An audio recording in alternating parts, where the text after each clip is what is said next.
आज हम आपको बताने वाले हैं गैसीय लॉ के बारे में। इसमें 5 वैज्ञानिकों के गैसीय लॉ के बारे में आपको बताएंगे, तो ध्यानपूर्वक सुनिएगा। सबसे पहले साथियों बॉयल का नाम आता है और ध्यान रखिएगा साथियों बॉयल्स लॉ में क्या किया है, टेम्परेचर को कांस्टेंट किया गया था और प्रेशर का रिलेशन वॉल्यूम के साथ बनाया गया। ध्यान रखिएगा if temperature is constant, if temperature is constant, ध्यान रखिएगा if temperature is constant then volume inversely proportional to pressure. साथियों वॉल्यूम जो होता है प्रेशर का क्या होता है, ये इनवर्सली होता है, जैसे आप यहां पर फॉर्मूला भी एक देख सकते हैं। यहां पर आप P1 × V1 बराबर P2 V2 इसको लिख सकते हैं। यदि आप चार्ल्स की बात करते हैं, चार्ल्स लॉ में क्या किया गया साथियों, इसमें साथियों क्या किया गया, प्रेशर को कांस्टेंट कर दिया गया और वॉल्यूम का रिलेशन टेम्परेचर के साथ बताया गया। चार्ल्स लॉ में बताया गया कि वॉल्यूम जो होता है वो टेम्परेचर के समानुपाती होता है। इसका मतलब टेम्परेचर बढ़ेगा तो वॉल्यूम भी बढ़ेगा और टेम्परेचर घटेगा तो वॉल्यूम भी घटेगा। इसके संदर्भ में साथियों यहां पर फॉर्मूला लिखा गया है V1/T1 बराबर V2/T2। अब यदि गैलोशिक्स लॉ की बात करेंगे, इसमें क्या किया गया, वॉल्यूम को कांस्टेंट कर दिया गया और प्रेशर का रिलेशन टेम्परेचर के साथ बताया गया। इसमें क्लियर कर दिया गया प्रेशर जो होता है वो टेम्परेचर के समानुपाती होता है, अर्थात P1/T1 बराबर P2/T2।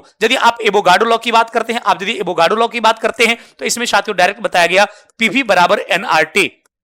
ये साथियों पीवी बराबर एनआरटी है। ये एवोगाड्रो लॉ से चूंकि बताया गया था कि आपका वॉल्यूम जो होता है वो नंबर ऑफ मॉलिक्यूल्स के बराबर होता है, अतः इसको सॉल्व करने के बाद पीवी बराबर एनआरटी आता है, जिसको आप आदर्श गैस समीकरण के नाम से जानते हैं। यहां पर आप साथियों बॉयल्स लॉ की बात करेंगे तो ये क्लियर हो गया V proportional to 1/P। Charles law की बात करेंगे V प्रोपोर्शनल टू T हो जाएगा। एवोगाड्रो लॉ की बात करेंगे V प्रोपोर्शनल टू N हो जाएगा, या पीवी बराबर एनआरटी। याद रखिएगा पीवी बराबर एनआरटी, इसको आइडियल गैस इक्वेशन कहा जाता है। ग्राहम्स लॉ में कहा गया R1/R2 greater than equal to साथियों हो जाएगा D2/D1, या फिर ध्यान रखिएगा √M2/M1। ये तमाम फॉर्मूला बिल्कुल याद रखिएगा। उसके बाद गैलोशिक्स लॉ में कहा गया P1/T1 बराबर साथियों जो है P2/T2। ये 5 वैज्ञानिकों का ये इस तरीके से इक्वेशन है और कई बार चूंकि साथियों एग्जाम में आपसे पूछा गया है, इसको बिल्कुल ध्यान में रखिएगा। थैंक यू वेरी मच, बहुत बहुत धन्यवाद।